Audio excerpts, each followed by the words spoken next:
Foolishness, Dante, foolishness. Might controls everything, and without strength, you cannot protect anything, let alone yourself. The Dark Slayer, the Alpha and the Omega, Vergil. Probably one of the most iconic rival characters in video games. And, well, yeah, just a really iconic game character in general. Or at the very least, among game characters, he stands out, especially among Japanese created characters. So yeah, let's talk about him. He's the ideal rival character, like like Dante, Goblin Slayer, and Shield Hero, and Raphtalia. He lived through a traumatic event. He's, I want to say, an archetypal kind of character. He's the embodiment of the evil twin trope, kind of, but he's not really evil. And he's so fast. And a deadbeat dad, but we'll get to that. Well, I'll probably not get to that. I'll leave that for people just to find out about on their own. But yeah, these are just some concepts and things that describe Vergil as a character, or describe his place among gaming characters.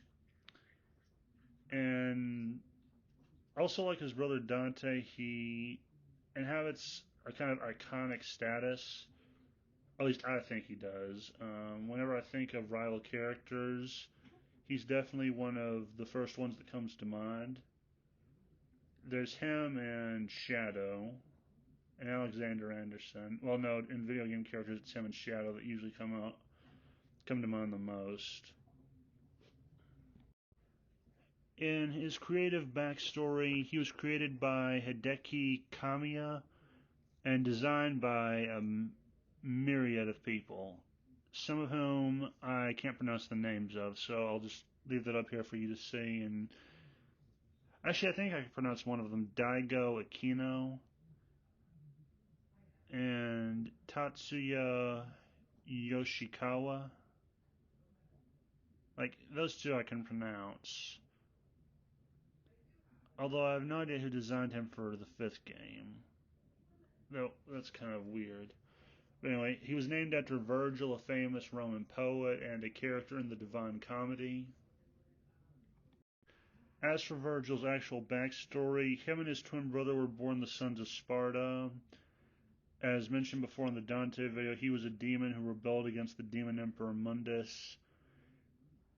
And he was also the son of a mortal woman named Ava, raised outside of Redgrave City. Both Vergil and Dante were trained by their father from a young age. I don't think either was aware of their father's status as a demon, and both received both received a half of the perfect amulet on their 8th birthday, and at some point their father would die of unknown circumstances. One day, while playing outside of his home, Vergil was attacked by a skeleton-looking demon, causing his demonic powers to manifest. Fighting the demon off, he would return home to find it burning and abandoned, leaving Vergil to feel left behind. Much of his life was spent gathering more and more power, traveling to places like Fortuna. And yeah, this left a deep kind of psychological scar on Vergil. He felt both abandoned and like he was too weak to do anything about it, basically. Eventually, Vergil would partner up with a guy named Arkham, a human who was very learned when it came to demon lore. And they both made a plan to raise the Tower of Timin Negru for the purpose of retrieving his father's sword, Force Edge, which was locked in the demon world. Or at least that was Vergil's motive. Arkham's motive was he wanted to become a demon himself. And he was a very twisted individual. He killed his own wife to become a demon, and it only partially succeeded.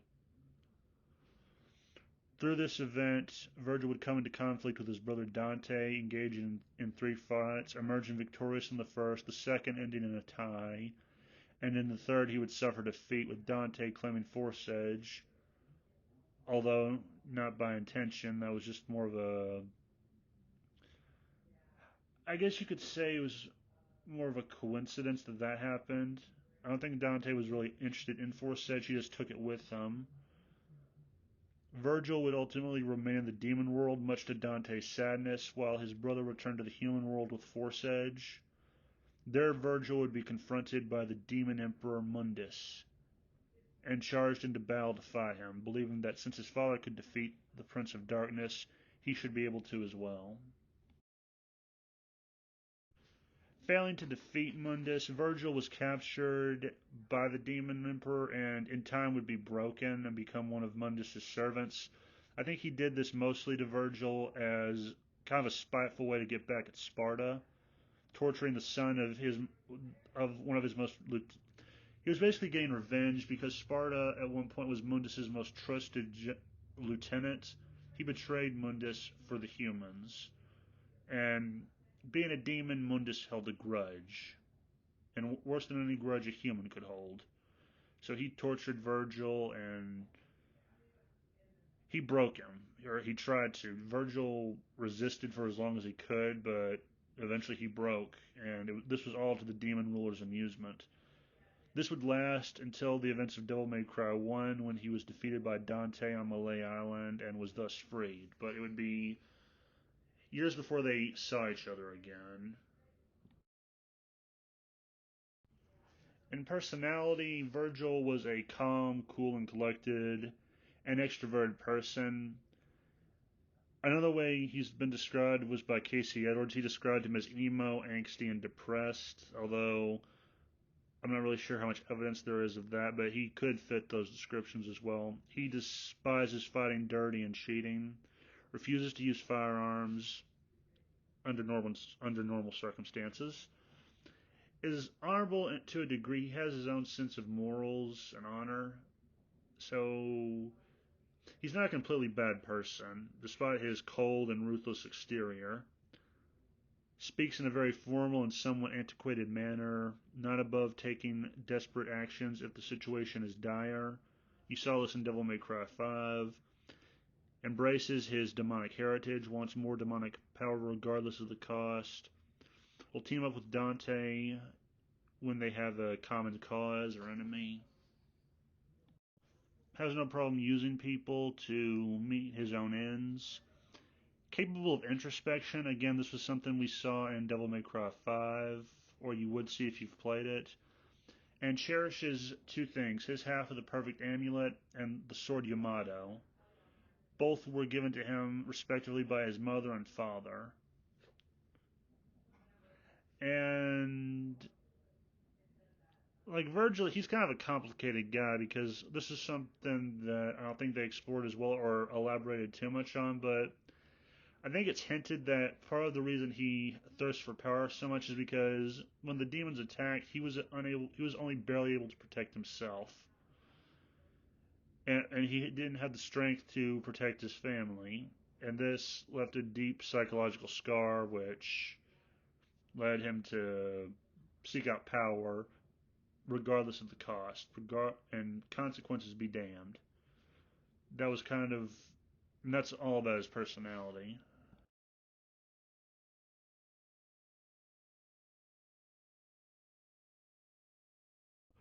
Vergil, like any good rival, contrasts with the man he is rivals with. This is seen in how he parallels to his brother. Vergil embraces his demonic heritage but resents his humanity, viewing it as a weakness, whereas Dante, well, he embraces humanity and for a time resented his demonic heritage. Vergil is motivated to gain more power to an almost obsessive and detrimental degree in response to the trauma of losing his home and family. It should be noted, though, that through this desire for power, Vergil has become one of the most powerful people in the Devil May Cry series. So it has its merits. It did lead him to think of like another YouTuber used the example of think of someone who grew up poor and was ashamed of it. They would become money grubby or really good with wealth. So they would never be poor again. Another contrast is, well, him and his brother are kind of like night and day. They're a bit like Triss and Yennefer to an extent, except they both don't for the attention of a plagiarized albino spell sword. Or the brothers don't, anyway. Um, Vergil is more cold. Dante is more warm. Vergil is introverted. Dante is extroverted. Vergil focuses more on the power of a demon, whereas Dante sees the power of a human, or what humans are capable of, and the strength they have in their humanity. And this has caused them to have conflicts. This is kind of a staple of a rivalry, is they both have some looks in common, and they clash ideologically. And they are just an inverse of one another. And both are sons of Sparta, but they both disagree on what the legacy of Sparta should be. Vergil's powers are numerous, kind of like his brother. Um, Due to his demonic heritage, Vergil has inhuman amounts of physical strength, so much of that he incorporates strikes with Yamato's sheath in combat and can throw it with enough force to pierce a scarecrow.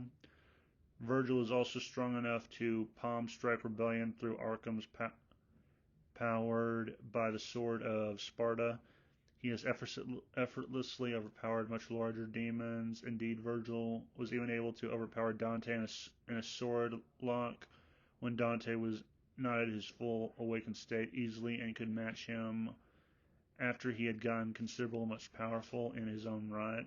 After his time as Urizen and accepting his human side, Vergil had come to be Dante's match once again, constantly parrying his sword swings and holding Dante's blade back. Even after being drastically weakened, he was able to rip off Nero's Devilbringer arm with ease.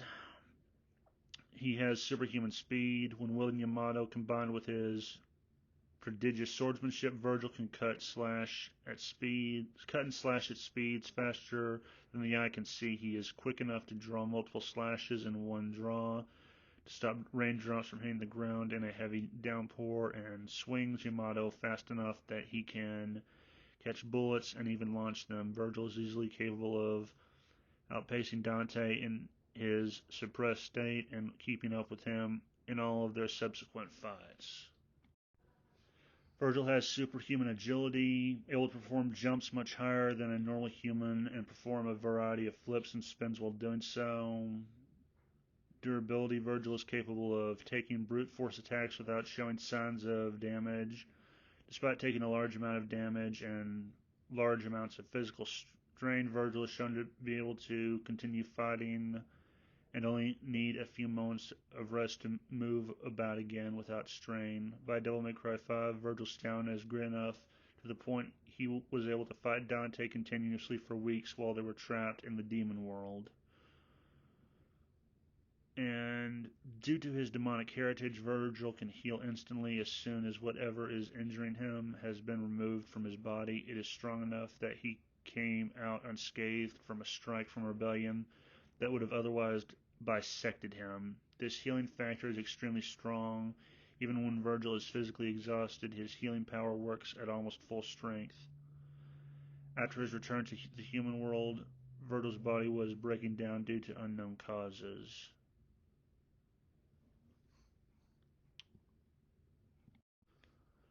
Vergil is able to imbue his demonic power into objects to augment them. He mostly uses his demonic power to create weapons that can be used for various purposes. Since reuniting his human and demon halves, Vergil is able to create a doppelganger of himself to aid him in the battle against his opponents.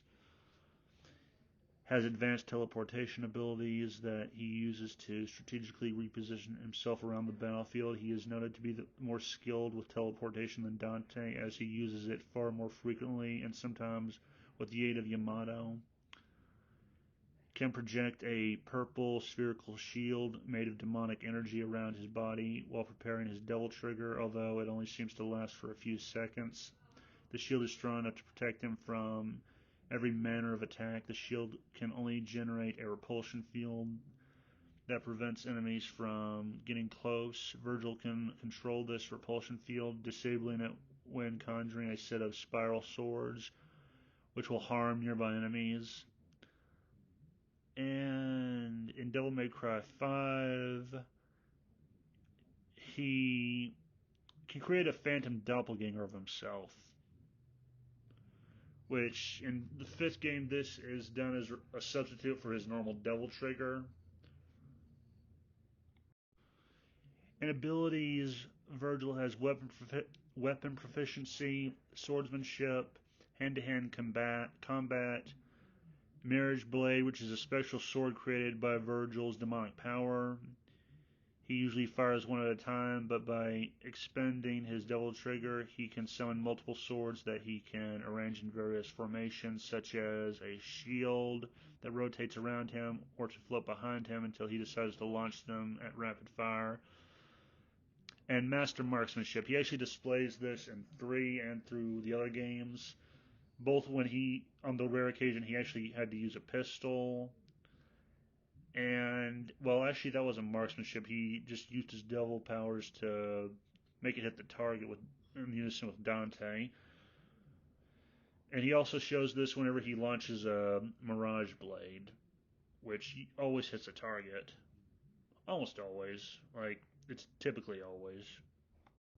Just like Dante and Trish, Vergil has a devil trigger, and similar to Dante, he also has a sin devil trigger. The devil trigger is unleashing his demonic side significantly enhances all his powers and abilities. When he jumps during this state, wings spread out. However, he cannot glide or fly with them. In his Sin Devil trigger, Vergil obtains the Sin Devil trigger. After he gained this, it allows him to fly with new wings while retaining his regeneration ability and further enhancing his power. For equipment, throughout his life, Vergil's only ever really had one weapon consistently, and that's the Yamato, a keepsake katana given to him by his father. It is forged by darkness and capable of cutting through dimensions. It serves as the source of his power. In Devil May Cry 3, he briefly had a set of gauntlets and greaves called Beowulf. He gained this by killing a devil named Beowulf that had been weakened by his brother. And he basically uses this for hand-to-hand combat with kicks and punches. And that's about really all. And he eventually would lose these after Arkham got the upper hand and knocked him away. Dante would later acquire these and use them himself. Force Edge, for a time, Vergil would wield. This was the dormant form of the Sword of Sparta. This would become a staple weapon for Vergil, or it would in gameplay anyway. And he would later replace this with the Mirage Edge form in Devil May Cry 5. And it's basically kind of like the Rebellion sword that Dante uses. It's big. It's bigger than Yamato. It's heavier. Probably does more damage if you bring it down really hard enough. But it doesn't have the perfect amulet, so it doesn't have its full power. And lastly is Mirage Edge, which is an illusionary replacement for Force Edge based on his Mirage Blades. And the Mirage Blades are basically what I mentioned before. He creates these blades that he shoots at someone made of demonic energy. Or the swords are anyway. And these are the main weapons he's used throughout the franchise, but mainly Yamato through the story. In gameplay, he's able to, like in 4, the special edition, he had these 3 weapons, Yamato, Beowulf, and Force Edge. In 5, he had mainly Yamato and Beowulf and the Mirage Edge version of Force Edge. So yeah, that's it for equipment. Unlike his brother, Vergil doesn't have as many relationships as Dante. There's the rivalry relationship with his twin brother Dante. He has a son, Nero, and one of the main enemies I would say he has is Mundus. Another would be Beowulf, but that was a brief enemy relationship.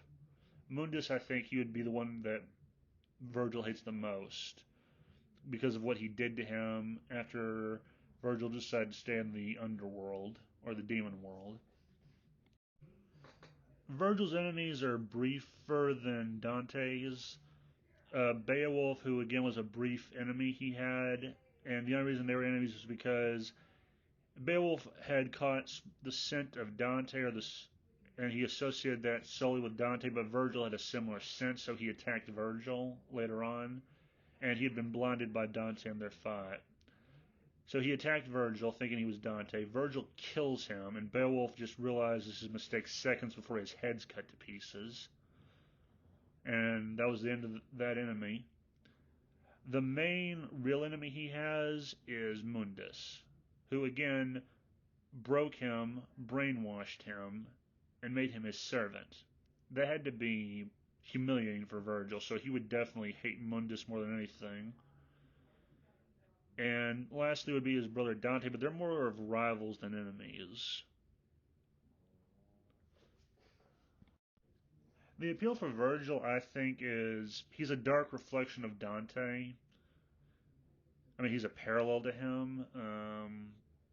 He's the ultimate rival character. I think Vergil is pretty much the main example of how a video game antagonist or rival should be. He has a sympathetic backstory. There's constant room for expansion with him, similar to Trish. And like Dante, he's very stylish. To compare him to other characters, in terms of abilities, he is kind of like Arden in that, like the main protagonist, he uses a sword, and similar to Arden, Vergil is capable of manifesting spectral swords that he launches at people like projectiles. Beyond that, they don't have much in common other than they're both antagonists in the game. Other comparisons would be Dio, Vegeta, Shadow, Alexander Anderson. These four are rivals or antagonists towards a protagonist at one point, but then become more involved in the story. Although some of them become more antagonistic and less antagonistic than others. The takeaway with Vergil with me has been he's a good rival should contrast with the protagonist. Like Vergil was fast while Dante was strong. I mean Dante was fast, but I think one of the hallmarks for Vergil was he was supposed to be really fast, like super fast, and the only person who could keep up with him was Dante, and Dante was more strength and speed put together. Another one is we'll have them contrast in that with Vergil he embraced his demonic heritage while Dante embraced his humanity, and really just have them contrast in certain ways and have them similar in others. Like the similarities between Vergil and Dante were they both were sons of Sparta. They were brothers. They both used swords, and they both wore coats, and they both had similarly colored hair. The only difference was the style in which they had their hair in. Well, that wasn't the only difference. There were other differences, but you get my point. Another one is have an antagonist or villain who is threatening or imposing. Like I had this conversation with someone online, and I just wanted to. And I didn't really think of this at first, but yeah, Megatron 94 or 5 or 94 or 95, can't remember his name. He brought this up, and I agree. A antagonist or villain should be threatening or imposing, because otherwise it's hard to take them seriously. And with Vergil, there was an imposing factor. You really felt like this was someone you would not want to meet in a dark alley. This was not someone you would want to get on the bad side of or trifle with. And that's the main. Well, yeah, just have him threatening or imposing. Another is have an antagonist or rival possess some form of relationship with the protagonist. This kind of builds some kind of interest in the antagonist, for me at least, is if they have a relationship with the protagonist in some way, you see that they are human, and that's actually kind of scary when you have a monster or a villain or an antagonist who is human. There's something human about it, and it kind of makes you scared to think, could I have ended up like that if the circumstances were different or something similar to that? Another would be, well, yeah, it's just kind of better when there's a relationship between the protagonist and antagonist. Like at one point they knew each other or they share something in common. And the last one would be take inspiration from past works based in fiction or religion. Because again, like with art, and despite how you may feel about religion, it is ripe with inspiration. The same with mythology. And yeah, that's all. Have a nice day, and remember the game was rigged from the start.